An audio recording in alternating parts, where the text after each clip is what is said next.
दरवाजे की घंटी बजी। मैं चौंक उठा। ये कौन हो सकता है? जाहिर है कि अपना एजेंट नहीं था। मुमकिन है कोई गलती से उधर आ गया हो। पहले तो मैंने सोचा कि दरवाजा ना खोलूं, लेकिन जब बार बार घंटी बजने लगी तो दूसरे फ्लैट वालों की निगाहों में न आने के ख्याल से उठकर दरवाजे तक गया और दरवाजे का सुराख खोल कर देखा। बाहर कॉरिडोर में सुर्ख बालों, स्याह आंखों वाली एक खूबसूरत दोशीजा खड़ी बेचैनी से इधर उधर देख रही थी। मैंने दरवाजा खोलकर अंग्रेजी में पूछा कि वो किसकी तलाश में है। हसीन दोशीजा ने भी अंग्रेजी में कहा, मिस्टर गुडवार्ड फ्रैंक, क्या वो यहाँ नहीं रहते? मैंने नफी में सर हिलाया तो वो मुस्कुरा कर माजरत करने लगी। उसके दांत मोतियों की तरह सफेद और चमकीले थे, आंखें स्याह थी। हिस्पानिया और फ्रांस का इम्तिजाज उसके सरापा में साफ नुमाया था। मैंने जल्दी से दरवाजा बंद कर दिया और वापस बिस्तर पर आकर रिसाला पढ़ने लगा। फिर मुझे नींद आ गई। 6 बजे आंख खुली। मैंने कॉफी वगैरह पी और वहाँ मौजूद मुख्तलिफ रिसालों की वर्करदानी करने लगा। रात 12 बजे दरवाजे की घंटी बजी। मैंने दरवाजे के सुराख में से देखा,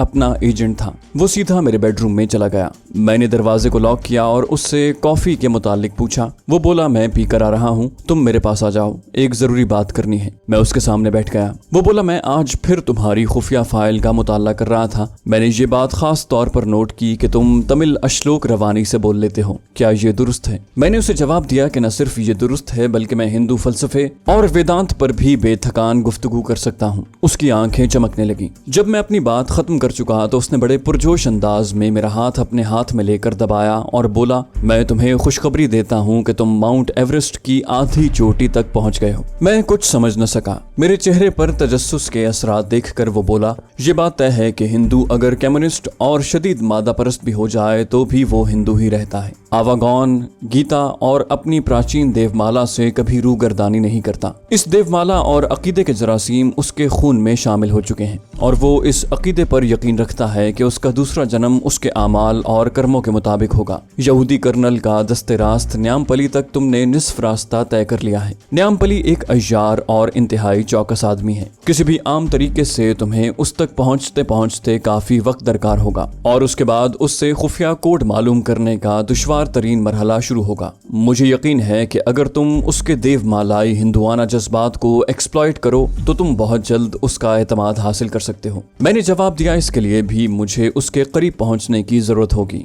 वो बोला, हिंदू देवमाला, उपनिषद, वेदों के अश्लोक और ज्ञान ध्यान की बातें उसे खुद तुम्हारे पास ले आएंगी। मैंने कहा, तो क्या मुझे स्वामी और ऋषि मुनि बनकर उसके पास जाना होगा? ये भी तो मुमकिन नहीं। इस तरह तो उसे शक पड़ सकता है। एजेंट बोला, नहीं, तुम उसके पास नहीं जाओगे, वो खुद तुम्हारे पास आएगा। इसका पूरा और सोच समझकर एहतमाम किया जाएगा। यूरोप में हरे रामा हरे कृष्णा की कई एक सभाएं काम कर रही हैं। इन सभाओं में आवागौन और वेदों के फलसफे पर यूरोपी गोरे सवाल पूछते हैं और गुरु उनके जवाब देता है। अमेरिका से अब ये यूरोप के शहरों में भी फैल गए हैं। इसकी वजह यह है कि यूरोप के लोग मादा परस्ती से निजात हासिल करके रूह का ज्ञान चाहते हैं। तुम्हारी सभा का नाम हरे रामा हरे कृष्णा सभा होगा। पेरिस की एक बिल्डिंग के फ्लैट में तुम्हारा दफ्तर होगा। तुम्हारी सभा का एक इश्तिहार पेरिस के एक अखबार में शाया करवा दिया जाएगा। उसमें लिखा होगा कि हिंदुस्तान के सूबे तमिलनाडु का गुरु कृष्णचारी मगरिब की बेचैन रूहों को शांति का दर्स देने पेरिस में आया है। अखबार इसराइली खुफिया तंजीम तक पहुंचाना हमारा काम होगा। कल सुबह 9 बजे मैं आकर तुम्हारी पासपोर्ट साइज की एक नई तस्वीर ले जाऊंगा। ये तस्वीर स्वामी कृष्णचारी के रूप में उतारी जाएगी और तुम्हारे नए पासपोर्ट पर लगेगी। इस पासपोर्ट पर तुम्हारा वीजा भी नया होगा। एजेंट चला गया। मैं देर तक इस मंसूबे पर गौर करता रहा। मंसूबा मुश्किल नहीं था, मगर उसकी कामयाबी का यकीन नहीं था। मेरे ख्याल में एक तजुर्बाकार जासूस और मिलिट्री इंटेलिजेंस के आदमी को आवागौन और उपनिषद के चक्कर में पड़ने की कोई जरूरत नहीं थी। दूसरे रोज ठीक वक्त पर अपना एजेंट आ गया। उसके साथ एक ब्रीफकेस भी था। बाथरूम में मेरा सर मूंड दिया गया, माथे पर तिलक लगाया गया, जाफरानी लिबादे के साथ गले में मनकों की माला डाली गई और उस हुलिये में मेरी पासपोर्ट साइज की तस्वीरें उतारी गईं। वो बोला, तुम आज भी फ्लैट से बाहर नहीं जाओगे और फिक्र न करो। यूरोप के शहरों में अगर कोई आदमी सारी जिंदगी भी अपने फ्लैट से बाहर न निकले तो कोई पूछने नहीं आता कि भाई साहब खैरियत है, आप अंदर क्यों बैठे हैं। दूसरे रोज अपना एजेंट आया तो मेरे नए पासपोर्ट के साथ पेरिस का एक मशहूर रोजनामा भी था। इस अखबार में हरे रामा हरे कृष्णा की रूहानी तंजीम का एक इश्तिहार छपा हुआ था। नीचे मेरे फ्लैट का नंबर और सभा का वक्त दिया हुआ था। मेरे नए पासपोर्ट पर मेरी नई तस्वीर छपी हुई थी। नीचे मेरा नाम गुरु कृष्णचारी लिखा था। पता मद्रास का था और जाहिर है जाली था। उसी रात मुझे पेरिस की एक खूबसूरत बिल्डिंग के नए फ्लैट में पहुंचा दिया गया। मेरा फ्लैट खास तौर पर पहली मंजिल पर लिया गया था ताकि अगर मुझे हंगामी हालात से फरार होना पड़े तो इमारत की बुलंदी मेरे रास्ते में हायल ना हो। फ्लैट में फर्नीचर और जरूरत की हर शय पहले से मौजूद थी। इश्तिहार में मेरा फोन नंबर भी दिया गया था। अगले ही रोज मुझे फोन आना शुरू हो गए। मगरिब की मादा परस्ती से उकताए हुए लोग रूहानी तस्कीन हासिल करने के लिए मुझसे मुलाकात का वक्त मांग रहे थे। मैं सुबह के वक्त सिर्फ 3-4 आदमियों से ही मिलता, हिंदू फलसफा वेदांत पर अपनी समझ और इल्म के मुताबिक बातें करता। इन लोगों के लिए मैं बहुत बड़ा ज्ञानी ध्यानी था। मुझे कर्नल डेविड और न्यामपली की तस्वीरें भी दिखा दी गई थी। मैं इस इंतजार में था कि मेरे तमिलनाडु का बाशिंदा होने का पढ़कर या सुनकर शायद न्यामपली मेरे पास आए। 2 हफ्ते मुझे फ्रांसीसी औरत और मर्दों को अंग्रेजी में ऊट पटांग उपदेश देते गुजर गए। न्यामपली की सूरत दिखाई न दी। इस दौरान एजेंट मेरे पास बिल्कुल नहीं आया था। सिर्फ दूसरी-तीसरी रात के वक्त फोन करके मुझसे हालात दरियाफ्त कर लेता। जब दूसरा हफ्ता भी गुजर गया तो मैंने एजेंट को फोन पर कहा कि हमें कोई दूसरा तरीका अपनाना चाहिए। एजेंट एक लम्हे के लिए चुप रहा, फिर उसकी आवाज आई, तुम अपना काम करते रहो, वो जरूर आएगा। 2 दिन के बाद पेरिस के अखबार में मेरी जानिब से एक इश्तिहार छपा जिसका मतन ये था, पेरिस में मुकीम तमिल बाशिंदे होशियार। श्री भगवान कृष्ण ने रात मुझे ख्वाब में पेरिस शहर में रहने वाले तमिलनाडु के एक तमिल की शक्ल दिखाकर कहा है कि इस तमिल को 1 हफ्ते के बाद एक बहुत बड़ा हादसा पेश आने वाला है जिसमें वो मर जाएगा, लेकिन मैं उसे बचाना चाहता हूँ क्योंकि ये तमिल आदमी भारत माता की खिदमत कर रहा है। उससे मिलकर मेरा खास अश्लोक उसे याद करवा दो। मेरे अश्लोक की मदद से वो बच जाएगा। मैं पेरिस में मुकीम तमाम तमिल भाइयों से अपील करता हूँ कि इश्तिहार पढ़ते ही अपनी एक पासपोर्ट साइज की तस्वीर और फोन नंबर लिख कर मुझे भेज दें ताकि मैं अपने तमिल भाई की शक्ल पहचान कर उसे श्री कृष्ण भगवान का अश्लोक बता दूं और वो मौत के मुंह से बच जाए। ये इश्तिहार एजेंट ने छपवाया था और उसके छपते ही पेरिस में मुकीम तमिल बाशिंदों की तस्वीरें और फोन आना शुरू हो गए। मैं हर रोज गौर से डाक देखता। इन तस्वीरों में अभी तक न्यामपली की तस्वीर नहीं आई थी। 4 दिन गुजर गए तो शाम को फोन की घंटी बजी। मैं समझ गया कि जिस शख्स की खातिर ये सारा ड्रामा रचाया गया है ये उसी की आवाज है। मैंने बड़ी नर्म और शफीक आवाज में कहा, मैं ही कृष्णमचारी गुरु हूँ। आप कौन हैं? क्या आपने तस्वीर भेज दी है? दूसरी तरफ से आवाज आई, तुम फ्रॉड हो। तुम जैसे झूठे गुरु यूरोप में हम तमिलनाडु के रहने वालों और भारत माता को बदनाम करते फिरते हैं। मैं तुम्हें वार्निंग देना चाहता हूँ कि यहाँ से अपना बोरिया बिस्तरा बांध कर वापस चले जाओ। जिस गौहरे नायाब की मुझे तलाश थी ये वही शख्स था। मैंने अपनी आवाज में मजीद शफकत पैदा करते हुए कहा, मेरे बच्चे, पेरिस में रहने वाले सारे तमिल लोगों ने अपनी तस्वीरें मुझे भेज दी हैं। इनमें उस आदमी की तस्वीर नहीं है जिसकी शक्ल मुझे श्री भगवान ने सपने में दिखाई थी और जिसके साथ 2 दिन बाद कोई खौफनाक हादसा पेश आने वाला है। जाहिर है वो आदमी तुम ही हो। मैं तुमसे दरखास्त करता हूँ कि मुझे बेशक न मिलो, लेकिन मैं तुम्हें जो अश्लोक बता रहा हूँ उसे याद कर लो। ये श्री कृष्ण भगवान का खास अश्लोक है। मैंने ऋग्वेद के एक अश्लोक का तमिल तर्जमा फोन पर बोल दिया। जानबूझकर बहुत ही मुख्तसर अश्लोक बताया था ताकि उसे फौरन याद हो जाए।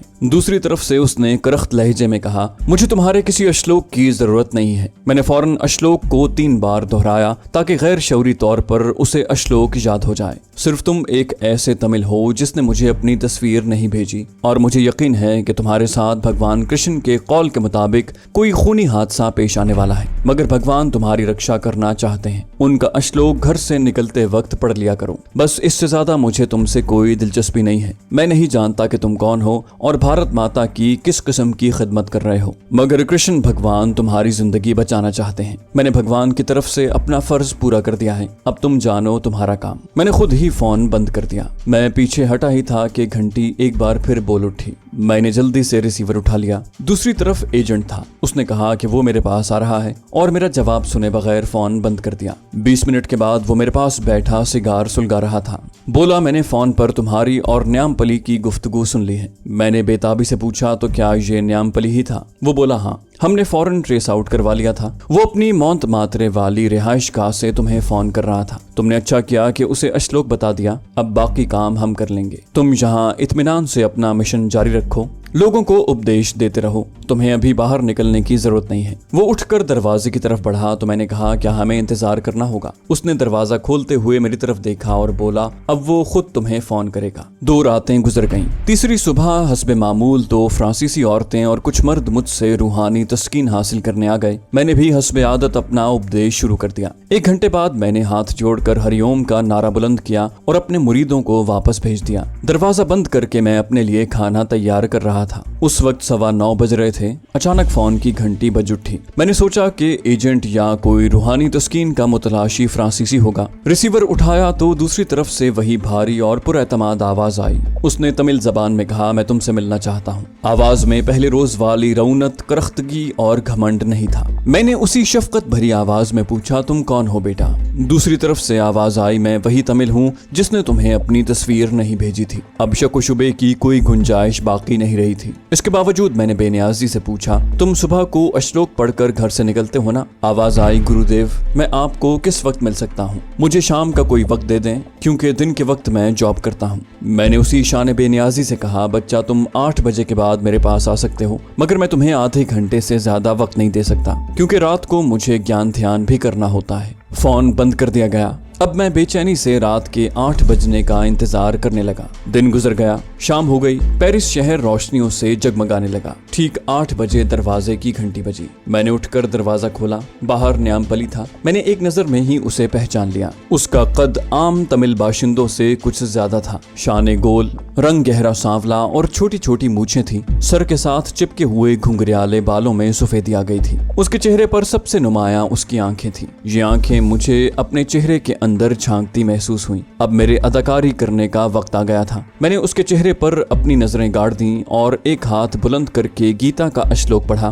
फिर कहा श्री कृष्ण भगवान की जय हो। यही वो शक्ल है जो मुझे भगवान ने सपने में दिखाई थी। तुम जरूर वही तमिल हो जिसे मैंने फोन पर भगवान का खास श्लोक बताया था। वाह भगवान तेरी लीला न्यारी है। मैं दरवाजे से पीछे हट गया। अंदर आ जाओ बेटा, अंदर आ जाओ। तुम्हें कोई हादसा तो पेश नहीं आया। भगवान ने तेरी रक्षा का बीड़ा उठाया था। तूने भगवान का श्लोक आज घर से निकलते समय पढ़ा था। न्यामपली ने फ्लैट में आकर चारों तरफ एक गहरी निगाह डाली और कहने लगा महाराज मैं रोज सुबह घर से श्लोक पढ़कर ही निकलता हूँ। मैं इन बातों को नहीं मानता लेकिन जाने क्यों आपका बताया हुआ श्लोक मुझे फौरन ही जबानी याद हो गया और मैं जब घर से निकलने लगता तो वो श्लोक अपने आप मेरी जबान पर आ जाता। मैं अपनी मसनद पर आलती पालती मारकर बैठ गया और चेहरे पर हल्का सा तबस्सुम तारी किए न्यामपली की तरफ बड़ी मुलायम और शफीक नजरों से देखा। वो कह रहा था महाराज अजीब बात हुई। आज सुबह मैं आपका बताया हुआ श्लोक पढ़कर जब घर से अपने काम पर जाने के लिए निकला तो रोज की तरह अपनी छोटी कार खुद ही चला रहा था। मैं शहर से बाहर एक कारखाने में काम करता हूँ। जब मैं शहर से 4-5 किलोमीटर बाहर पहुंचा तो अचानक एक तरफ से ट्रक निकलकर मेरे सामने आ गया। मैंने जल्दी से ब्रेक लगाई लेकिन ट्रक ने गाड़ी को टक्कर मार दी। गाड़ी का अगला हिस्सा बिल्कुल पिचक गया मगर मुझे खराश तक नहीं आई। मैं बिल्कुल बच गया। मैं समझ गया कि ये कारस्तानी अपने एजेंट की ही हो सकती है। मैंने गीता के एक श्लोक का पाठ करते हुए कहा बच्चा श्री कृष्ण भगवान ने मुझे पहले ही तुम्हारी शक्ल सपने में दिखाकर खबरदार किया था कि तुम्हारी जान को खतरा है। इस हफ्ते तुम मर सकते हो। लेकिन भगवान ने साथ ही मुझे श्लोक बता दिया और हिदायत की कि चूंकि ये शख्स पेरिस में बैठा भारत माता की खिदमत कर रहा है इसलिए मैं उसकी जान की रक्षा करूं। अच्छा किया कि तुमने मुझे फोन किया। अगर तुम फोन न करते तो यकीन करो इस वक्त तुम्हारी लाश पेरिस के किसी अस्पताल के मुर्दा खाने में पड़ी होती। कृष्ण भगवान अंतर्यामी है, उनकी बात कभी नहीं टल सकती। न्यामपली पर हादसे का काफी असर था। अपनी बातों से वो नास्तिक लगता था लेकिन सुबह के हादसे ने रूनुमा होकर उसे मेरा मुरीद बना दिया था। मैंने उस पर अपना एतमाद जमाने के लिए बड़ी बेनियाजी से कहा मुझे इससे कोई दिलचस्पी नहीं है कि तुम यहाँ रहकर भारत माता की क्या खिदमत करते हो।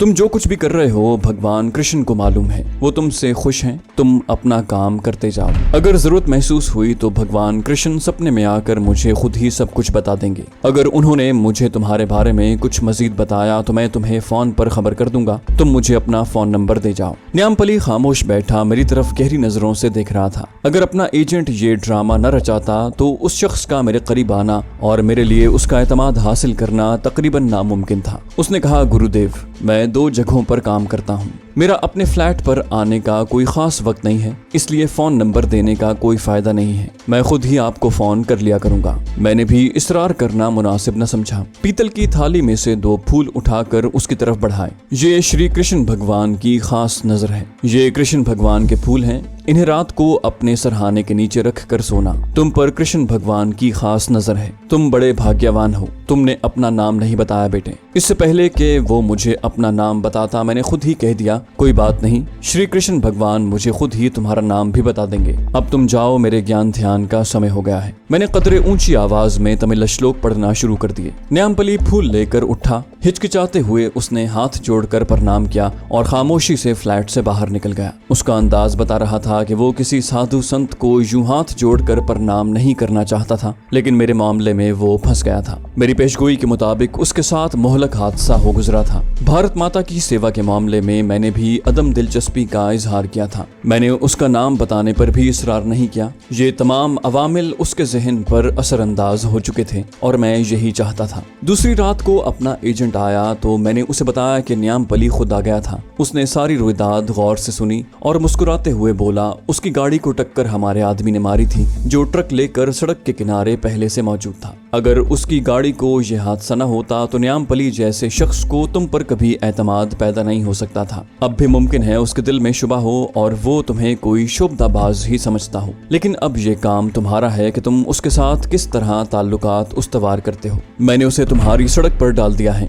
अब मेरा काम खत्म है। न्यामपली को शीशे में उतारना और उसके खुफिया कोड मालूम करना अब तुम्हारा काम है, लेकिन ये काम देर तलब नहीं है। हमारे पास ज्यादा वक्त नहीं। तकरीबकारों का एक दस्ता पहले ही पाकिस्तान पहुंचा दिया गया है। अब दूसरा दस्ता तैयार हो रहा है, उसको तरबियत दी जा रही है। हम चाहते हैं कि इस दस्ते के पाकिस्तान पहुंचने से पहले ही हमें उनका खुफिया कोड मालूम हो जाए। मैं पूरी तवज्जो से उसकी बातें सुन रहा था। क्या ऐसा हो सकता है कि हमारा कोई आदमी न्यामपली की गाड़ी पर फायरिंग करे? ये फायरिंग इस तरह होनी चाहिए कि न्यामपली को कोई चोट ना आए। उसने मेरी तरफ देखा। वो कुछ देर के लिए खामोश हो गया, फिर बोला, अगर तुम ये जरूरी समझते हो तो ऐसा हो सकता है। आदमी ने उसकी गाड़ी पर अपना ट्रक चढ़ा दिया था। वो उस पर स्टेन गन से फायरिंग भी कर सकता है। तुम कब चाहते हो उस पर हमला हो? मैंने कहा, ये काम जल्दी हो जाना चाहिए क्योंकि हमारे पास बहुत कम वक्त है, लेकिन मैं जो वक्त और तारीख बताऊं हमला उसके मुताबिक होना चाहिए। एजेंट ने सिगार सुलगाते हुए पूछा, तुम कब चाहते हो? मैंने कहा, न्यामपली ने मुझे अपना फोन नंबर नहीं दिया। जाहिर है उसके लिए मुझे उसकी फोन कॉल का इंतजार करना होगा। वो कह गया है कि वो खुद ही फोन करेगा। एजेंट बोला, इसका मतलब है कि वो हमें हवा में लटका गया है। मैंने जवाब में कहा, मैं अपनी तरफ से इसरार करके उसे शक में मुब्तला नहीं करना चाहता था। वो बहुत अय्यार शख्स है और हमारा मिशन बेहद हसास है। एजेंट उठते हुए बोला, ठीक है, हम उसके फोन का इंतजार करेंगे, लेकिन तुम्हें इसी फोन कॉल पर अपने मंसूबे पर अमल शुरू कर देना होगा और मुझे इतला कर देना। बाकी काम मैं संभाल लूंगा। वो चला गया। अब न्यामपली की टेलीफोन कॉल का सब्र आजमा इंतजार शुरू हो गया। दिन पर दिन गुजरते गए मगर उसका फोन ना आया। मुझे अफसोस होने लगा कि मैंने इसरार करके फोन नंबर क्यों ना मालूम कर लिया। क्या अजब है कि वो अब फोन ही ना करे, लेकिन ऐसी कोई बात नहीं थी। मेरा तीर न्यामपली के दिल में वहां जाकर लग चुका था जहां कुदरती तौर पर इंसान का अंधा अकीदा मौजूद होता है और हिंदुओं में इस अकीदे का तमव्वुज कुछ ज्यादा ही होता है। चुनाचे ठीक 6 दिन बाद एक रोज रात के वक्त न्यामपली का टेलीफोन आ गया। वो किसी काम के सिलसिले में मुझसे मिलना चाहता था। मैंने काफी जब्त से काम लेते हुए उससे कहा कि फिलहाल मेरे पास वक्त नहीं है, वो अगले हफ्ते फोन करे। मैं डर सा गया कि कहीं वो ठीक है कहकर फोन न कर दे, लेकिन एक जिंदा मिसाल उसके सामने थी। वो मेरा मुतक़िद बन चुका था। कहने लगा, मैं आपके सिर्फ 10 मिनट लूंगा। मैंने कहा, ठीक है, अभी आ जाओ। 15 मिनट बाद पाकिस्तान दुश्मन तंजीब का मुतक़िद और माहिर तकरीबकार न्यामपली मेरे सामने बैठा था। इस दौरान मैं अपने एजेंट की मदद से पेरिस के एक इंडियन बुक हाउस से संस्कृत के कुछ तराजिम और सितारों की तकदीम की किताबें मंगवा कर अपने पास रख चुका था। न्यामपली आया तो मैं लोबान सुलगाए संस्कृत की एक जंतरी का मुताला कर रहा था। न्यामपली प्रणाम करके बड़े अदब से मेरे सामने बैठ गया। मद्रास में उसकी बीवी बीमार हो गई थी और वो मुझसे पूछने आया था कि कोई ऐसा श्लोक बताऊं जिसके विरद करने से ठीक हो जाए। बोला, गुरुजी, आपसे कोई पर्दा नहीं कर सकता। पहले मैं इन बातों पर यकीन नहीं रखता था, लेकिन जब से मेरे साथ ये हादसा गुजरा है मुझे इन श्लोकों की ताकत पर यकीन आ गया है। मैंने उसे यूं ही गीता में से एक श्लोक लिख कर दे दिया, फिर इस अंदाज में जैसे मैं उससे बड़ा खुश हुआ हूँ कहा, लाओ बच्चा आज ज्योतिष के हिसाब से तुम्हारा जायचा बताएं। जायचा एक ऐसी चीज है कि बड़े बड़े मुल्हिदों का जी एक बार ललचा जाता है। हर कोई चाहता है कि उसे अपने मुस्तकबिल का हाल मालूम हो जाए। न्यामपली ने भी इश्तियाक का इजहार किया। मैंने एक कॉपी पर 4 खाने बनाए, उन्हें मजीद खानों में तकसीम किया। हर खाने में संस्कृत की गिनती के हिसाब से एक एक हिंसा लिखा। फिर संस्कृत की जंतरी को देखकर न्यामपली का जायचा बना डाला। अचानक मैंने पेंसिल अपने हाथ से रख दी और अपना सर थाम लिया। न्यामपली कुदरती तौर पर कुछ परेशान हो गया। महाराज क्या बात है? मैंने उसकी तरफ गौर से देखा और कहा, मेरे बच्चे, तुम्हारा जायचा बता रहा है कि 3 घंटे, 3 दिन या 3 महीनों में तुझ पर एक ऐसी मनहूस घड़ी गुजरेगी जिसमें तुम्हारी मौत भी वाक़ई हो सकती है। न्यामपली को एक तजुर्बा हो चुका था। उसने फौरन यकीन कर लिया। बोला, महाराज इसका कोई उपाय बताइए। मैंने दोबारा जायचे पर नजरें गाड़ दी। जायचा तो खाक भी नहीं बता रहा था। ये तो मैं सब कुछ सोची समझी स्कीम के तहत उससे बात कर रहा था। मैंने नफी में सर हिलाते हुए कहा, कोई उपाय नजर नहीं आ रहा बच्चा। राहु केतु के पीछे त्रिशूल लिए आ रहा है। होनी को कोई नहीं टाल सकता, लेकिन मैं तुम्हें एक खुफिया श्लोक बताता हूँ। ये वैष्णो देवी के पुत्र श्री गणेश जी का मंत्र है। तुम रात को सोते वक्त और सुबह उठते वक्त इसे जरूर पढ़ लिया करो। मुझे पूरी आशा है कि विष्णु भगवान तेरी रक्षा करेंगे। न्यामपली फिक्रमंद सा होकर चला गया। मेरा श्लोक उसने जबानी याद कर लिया था। उसके जाते ही मैंने अपने एजेंट को खुफिया नंबर पर कोड अल्फाज में खबर कर दी कि उसको वारदात करने में 3 घंटे और 3 दिन की मोहलत मिली है। एजेंट ने कहा 3 दिन ठीक रहेंगे और फोन बंद कर दिया। तीसरे दिन रात को न्यामपली मेरे पास आया तो उसके चेहरे पर कुछ घबराहट के आसार थे। मालूम हुआ कि शाम के वक्त उसकी कार पर किसी दुश्मन ने गोलियों की बौछार कर दी। गाड़ी के शीशे चकनाचूर हो गए, मगर भगवान ने उसकी जान बचा ली। न्यामपली अब मेरा पूरी तरह मुतक़िद हो चुका था। तो दोस्तों, ये थी हमारी आज की एपिसोड। उम्मीद करते हैं आपको हमारी कहानी पसंद आई होगी। जाने से पहले इस वीडियो को लाइक कीजिए और शेयर करना मत भूलिए। कमेंट करके हमें बताइए कि आपको हमारी वीडियो कैसी लगी। और अगर अभी तक आपने इस चैनल को सब्सक्राइब नहीं किया तो इसे सब्सक्राइब कीजिए और बेल आइकन दबाकर ऑल नोटिफिकेशंस ऑन कर लीजिए।